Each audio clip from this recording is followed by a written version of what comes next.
Hey everybody, Charles from GMAT Ninja Tutoring here. Today we're going to talk about sentence equivalence questions on the GRE. In case you're brand new to the GRE, those are going to be the questions where they give you a sentence, give you one blank in the sentence. Your job is to find the words that fit best in that sentence. They're going to give you 6 answer choices. You're looking for 2 words that make sense for the context in the sentence, and also create 2 sentences that are most alike in meaning. Plan for today. Going to do a quick little overview of how best to approach these questions, talk about how they fit into the GRE verbal section. Then we're going to jump right into our first example. Nothing super hard today, just getting you warmed up a little bit on that first one. Use that as a jumping off point to talk about how best to study for sentence equivalence, what resources to use, and whether or not you should study vocabulary. Then we'll give you one more example, a little bit tougher, still not super hard, but give you a little bit more of a challenge on that second one. All right.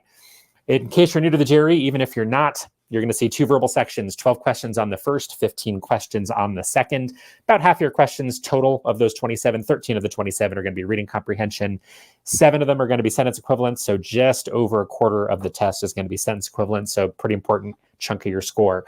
Super quickly. The biggest mistake we see students make in our 20 plus years of tutoring GRE and the 12 or 13 years that this question type has been around is students love to just kind of blast through, start looking at the 6 answer choices, start looking at the words and start punching them in and say, hey, which word sounds best? Which word sounds best? Please don't do that. Take a breath, take a moment before you jump into those answer choices and think deeply about the context of the sentence and think to yourself, okay, what role does this blank play? Does it agree with something in the sentence? Does it contrast with something in the sentence? Does it reinforce something? Take that extra little bit of time, think deeply about the context. That's what's going to maximize your performance. And we'll model that on this first example. All right, if you like our videos, please hit that like button. Please hit that subscribe button. If you really like our teaching style and you want some one-on-one help, please reach out to us, gmatninja.com. We offer one-on-one tutoring. One of our other great passions is we love putting out this content for free. So this is part of a free, complete GRE course. If you're enjoying it and it's something that's saving you money you otherwise would have spent on a course, please consider donating to one of our favorite charities. Just hit us up at gmatninja.com/donate. All right, enough salesy stuff. Let's go ahead and hop into that first example.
Okay, as always, hit the pause button if you need another minute or 2 on this one.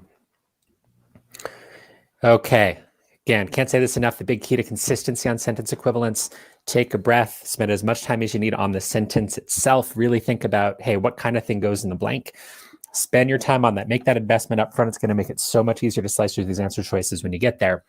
All right, in this case, although it does contain some pioneering ideas, okay, they're setting up a nice little counterpoint there. So although the work does contain some pioneering ideas, well, what's going to come after that is that the work as a whole isn't really pioneering, right? One would hardly, so barely or not really categorize the work as, well, what's the role of this blank? It's going to be something that's kind of a synonym for pioneering, right? So pioneering or novel in some way, something like that.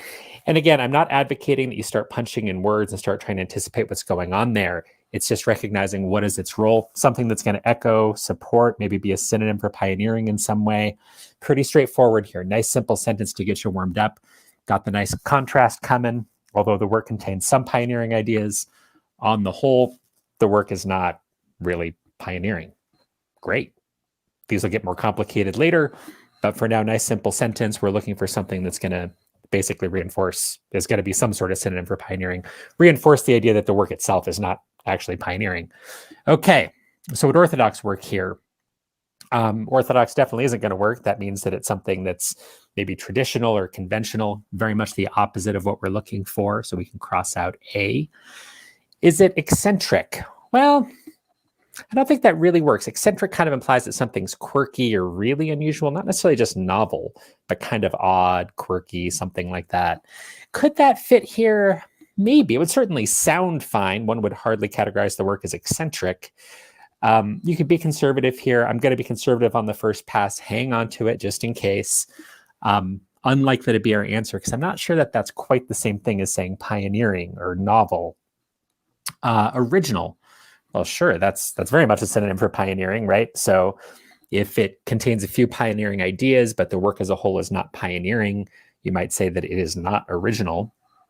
So let's hang on to C. What about D, trifling? That just means trivial or not terribly important, has absolutely nothing to do with anything we're talking about here. Get rid of D. What about E, conventional? Well, okay, that's a synonym for orthodox. That's great. Again, very much the opposite of what we're looking for here. We want to say that we would hardly or barely or not really categorize the work as pioneering. Conventional is the opposite of pioneering. And what about innovative? All right, well, that's a pretty good fit. That's almost direct synonym for pioneering. All right. So we're down to these three. Two thoughts here. I think we have a couple of good reasons to eliminate eccentric. Again, I don't think that's quite spot on in terms of the meaning. We're trying to come up with something here that's going to be a synonym basically for pioneering. Eccentric is not that. It has a different connotation, that something's a little bit odd, quirky, something like that. That's one reason to eliminate it. More broadly, though, what if you're in this position on a sentence equivalent question? You've got three left. You're trying to pick two. Keep in mind, you're trying to look for the two answer choices that are going to produce a sentence that's most alike in meaning. Pretty clear here that original and innovative are the two that are the best matches for each other. One would hardly categorize the work as original. One would hardly categorize it as innovative. Very, very similar meaning there. Again, eccentric is taking us in a different direction. And even if we had support for eccentric, even if it was okay here because of something in the sentence, to think that we're looking for a word like that kind of has that connotation of oddity or quirkiness, you have two things that match, give you the same meaning, one that doesn't. So C and F are our answers here, and B is out. One more quick note on process. I know I said it earlier, but please, please, please, if there's a word you don't know, don't automatically eliminate it. I know that it's incredibly uncomfortable to pick an answer choice when you don't know what it means. It will almost certainly happen to you on the GRE. Very, very few people can take this test and know every single word that's in there. So be conservative. What if we're back in that position of having B, C, and F in this case? And let's say you have no idea what original means. Well, you might kind of recognize that innovative is right. Innovative means something different from eccentric. So your answer is probably going to be C and F, even if you have no idea what C means. I mean, in this case, it's a pretty straightforward word, but in theory, if this is some kooky synonym that you've never seen before, innovative and eccentric don't match. You can't pick those two. So when in doubt, yeah, there are going to be cases where you go, it can't be those two. This one makes more sense than this one. Maybe I'm going to pick the thing that I don't know, if indeed you don't know that word. So again, don't be afraid to pick the answer choice where you have no idea what it means, as long as you can eliminate everything else. That will happen. And again, good process on sentence equivalence. What do you do when you're trying to maximize your odds over time? As you eliminate things, you increase your odds. You're not going to get every question right. Don't try to be a perfectionist here. And embrace it. There's going to be some uncertainty. There's going to be a little pain there. And sometimes you're going to pick that answer choice where you don't know the word. Please don't be afraid to do it if that's what makes sense logically. All right, real quick. I know we talked about this in the text completion video for those of you who watched it. Should you be studying vocabulary? My take on it is that that's a very long run strategy, more than 170,000 different vocabulary words in English, any of them in theory are fair game for the GRE. If you have a really long time horizon, or if, for example, you commute by public transit and you have time just sitting there and there's nothing else that you would do that's productive other than going through vocabulary on an app, feel free. It can help you, but just keep in mind it's a very slow, long run strategy. Learning vocabulary words takes time. Memorizing them tends not to be a super effective way to do that. It just takes time. So if you have tons of time, if you're taking your test in 3 months or 6 months, you want to knock out some vocabulary, go for it. If you have time that you would otherwise not really use for anything else, go for it. But I want to emphasize here that what we see from our students, we've been teaching GRE for more than 20 years here at GMAT Ninja. What we see from our students is the lowest hanging fruit is your process. Make sure that you're really paying attention to the context of the sentence, being great about process elimination, getting your mind right. Don't automatically eliminate the hard words. If you're doing that, that's going to maximize your score. Sure, there might be a ceiling there if your vocabulary is a little bit weak, but improving your vocabulary just takes time. Just be aware of that. It may or may not make any sense for you as a student to spend a whole bunch of time on vocabulary because it's a very, very slow way to move the needle. Okay, one last thought here. Study materials for this. Huge warning about sentence equivalent questions on the GRE. This is really frustrating, but they have released, so ETS, the makers of the GRE, have released very, very few sentence correction questions or sentence equivalence questions publicly. So you've got the 5 public practice tests, you have the GRE official guide, and you have this little verbal guide. Grand total, honestly, those practice tests, you're not going to use those as just practice banks. The only practice questions you really have for these are in those 2 official guides. It's a few dozen questions that are sentence equivalents. It's very, very, very few. So be a little careful with them if you're, let's say, a month or 2 or 3 months away from your test. Just be very, very aware that it's incredibly easy to burn through those quickly. ETS, the makers of the test, they spend several $1,000s perfecting every single question. I don't recommend using non-official questions from test prep companies to study sentence equivalence. It's impossible for those companies to get it right, ours included. No offense to anybody else in the industry. You want to stick with official questions always on verbal. The problem is we don't have a ton of them.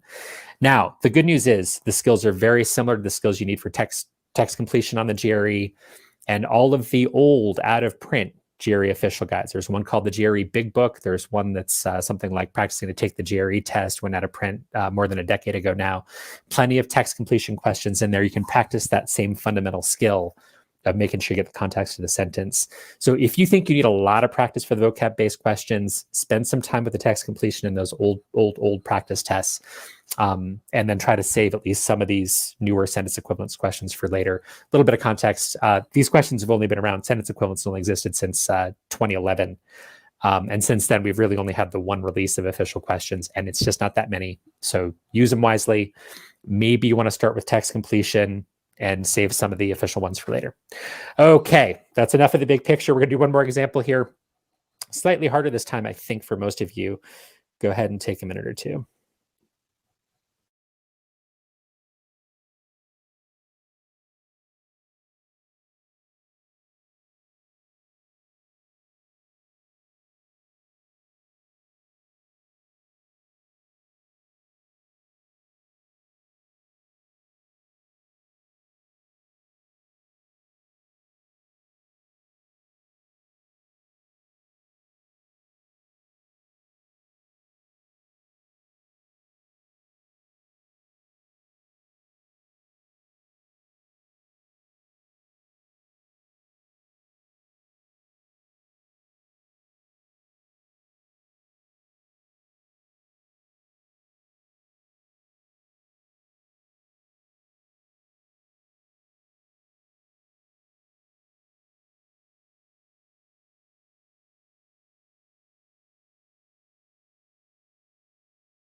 All right, as always, if you need another minute or two, feel free to hit that pause button. Okay. This one, I think for most of you is going to be quite a bit tougher than the first one. Some fairly tough vocabulary words. And again, maybe there's 2 or 3 you don't know. Maybe there's 1. Maybe these are no problem at all. Either way, the goal here, your short run goal, the best way to improve in the short run is to get your process really clean, regardless of how many vocabulary words you know or don't know here. Can you maximize your odds of getting the question right? Hang in there, have a nice clean technique. All right. Even the sentence itself here, a little bit more convoluted, I think. It was her view that the country's problems had been blank by foreign technocrats so that, okay, it sounds like this next part is going to kind of agree with the first part. It's going to reinforce it in some way so that to ask for such assistance again would be counterproductive. So asking for more foreign assistance would be counterproductive.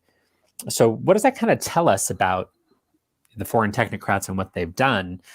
Well, I don't want to start punching words in here because I'm not necessarily super clear about what exactly this is going to say, but it's something that's going to echo the idea that the foreign technocrats have been counterproductive in some way or not helpful. So there's going to be some agreement here, right? So asking those foreign technocrats for more assistance would be counterproductive. The country's problems must have been in some way contributed to or not helped by the foreign technocrats, something like that. And again, very common feature of the tougher sentence equivalence questions is you can't really point to the blank and say, oh, I know exactly what's going to go in there, or it's a direct synonym for something. Often you're going to kind of have an idea. So that blank is going to give us something that is not great that the technocrats have done. They've worsened it, they've ignored it, something like that, maybe even caused the problem. Which of those things exactly, I'm not sure. But we do know that those foreign technocrats fundamentally have been counterproductive. So some sort of agreement there. Let's see which ones work. Keep an open mind. Cross on anything that doesn't work. See what we're left with in the end. Ameliorated. And again, no shame at all if that's a word that you're not totally familiar with, or you kind of have a feel for it, but don't know exactly what it means. It means that something's been helped or something that's negative. The negative effects have been reduced a little bit. Would we say that the foreign technocrats who have apparently been counterproductive, are they ameliorating the country's problems? Not at all, very much the opposite. We can get rid of A. Ascertained, another word that I don't think very many people use in daily life. So to find something out, the problems had been found out by the foreign technocrats. They discovered the problems. That doesn't make any sense.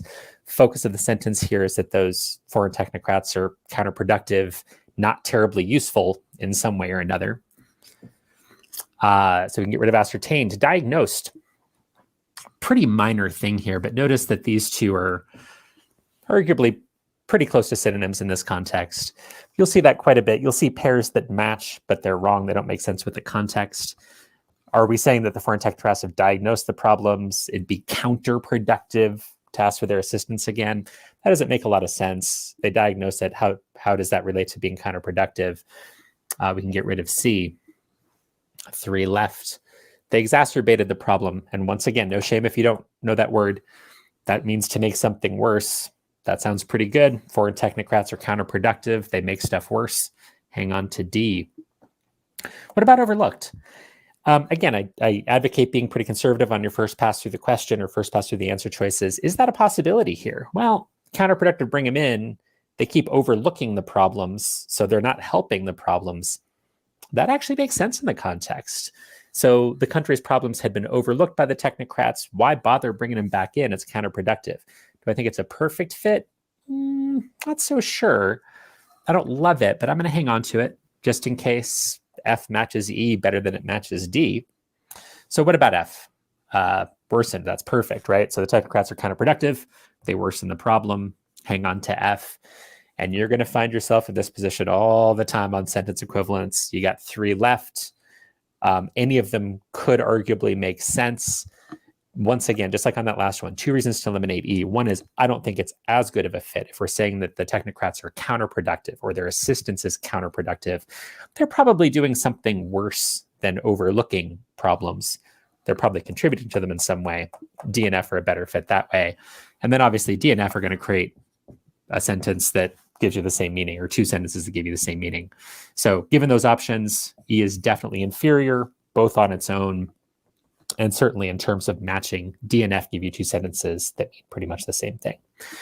All right. That's it for today. Please like and subscribe. If you'd like to see us go through more examples, we're happy to do it. I try to keep these GRE videos short just because I don't think anybody wants to sit through a full hour of it. But if you think it'd be helpful to work through more examples, please leave us a note in the comments. Happy to produce more if there's enough demand for it. Final reminders here. GRE is going to be painful on the vocabulary questions. Chances are if you're watching this video, you're human, your vocabulary is not perfect. My vocabulary is not perfect. Been doing this for more than 20 years. When I go take an exam, guess what? There's words I don't know. The key is, can you work around them? Still possible to get a fantastic score. As long as you're really clean about your cross-elimination, give yourself the best possible chance. Take a breath, spend your time on this sentence. The more you do that, the faster you're going to work through these, the more accurate you're going to be. And most importantly, the more consistent you're going to be. All right. Thank you, everybody, for watching, and we'll see you next time.